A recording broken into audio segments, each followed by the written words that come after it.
Okay, a lot of you guys are asking me the question, Cameron, what the fuck do we do? The answer, it's revolution. We need fundamental changes. Our system needs to be completely transformed, dismantled. And now the question is, how the fuck do we start a revolution? And I know you motherfuckers have short attention spans, but this is important, so lock the fuck in. A lot of people have been saying in the comments that Luigi is the answer. Guys, there is no one method, okay? Successful resistance movements use a variety of tactics, and all of these tactics include the use of force. First is economic force, okay? Think mass boycotts, strikes, and these forms of resistance need to become intertwined with the activities of our everyday lives, okay?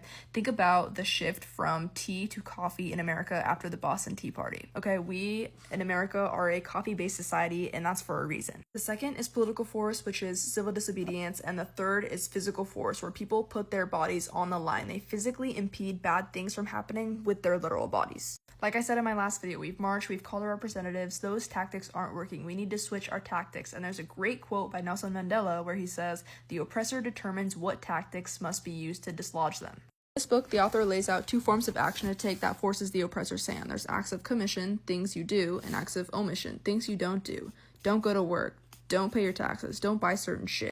Again, we need to have a combination of these tactics to be successful, okay? History makes us think that the civil rights movement was all non-violent tactics. No, the fuck it wasn't.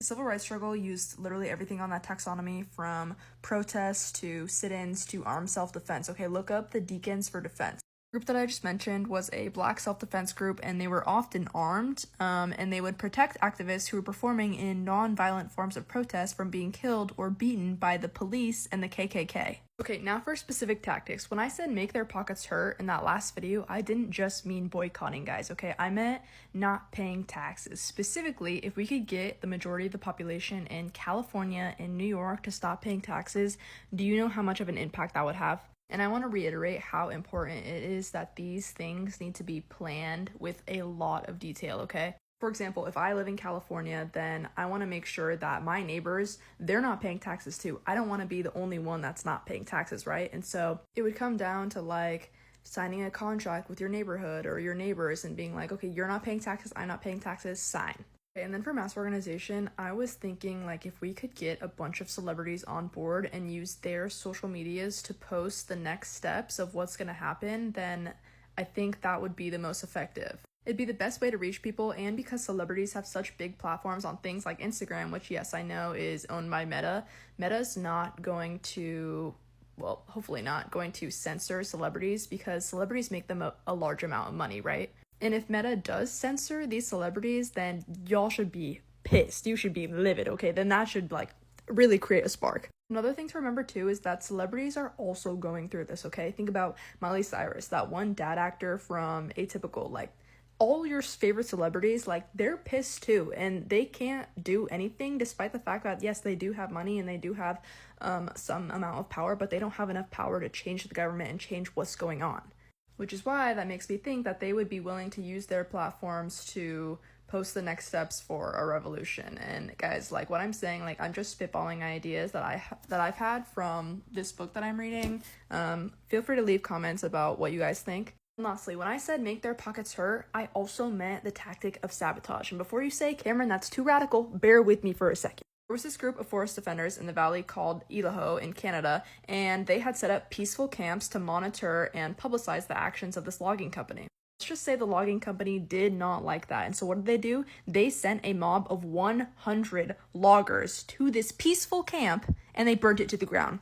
$30,000 worth of recording equipment, camping gear, and they beat 3 people. Included in those 3 people was a 15-year-old kid. And to make matters worse, the police showed up 6 hours later, and guess who they arrested when they got there? They arrested the peaceful protesters instead of the corporate loggers who beat them.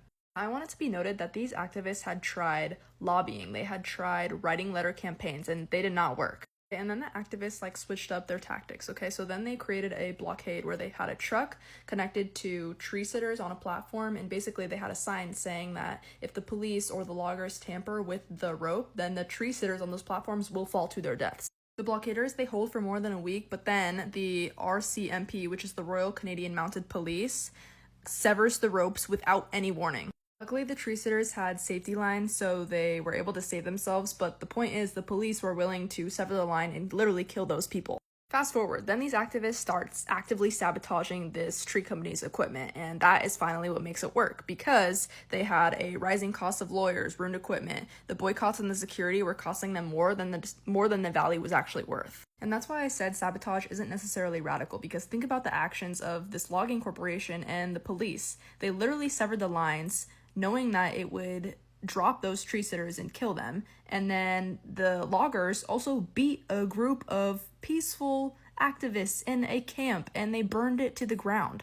Most of this information that I talked about from this video is from this book called Full Spectrum Resistance. It goes into much more detail than I ever possibly could in a short TikTok video, so I highly encourage you guys to read it because it's super detailed and it's very informative.